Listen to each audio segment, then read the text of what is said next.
Publik dihebohkan dengan bantuan penanggulangan COVID-19 sebesar 2 triliun rupiah dari seorang pengusaha.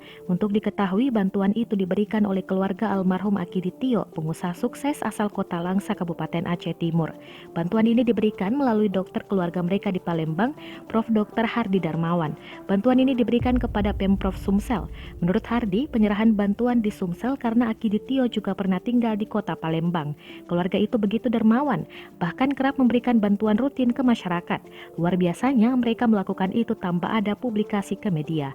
Kapolda Sumsel Irjen Pol Eko Indra Heri mengatakan, Aki Ditio adalah keluarga yang ia kenal saat bertugas di Aceh beberapa tahun silam. Perwakilan keluarga lalu menyampaikan kepada dirinya bahwa akan ada bantuan dana yang diberikan kepada masyarakat Sumsel terdampak COVID-19.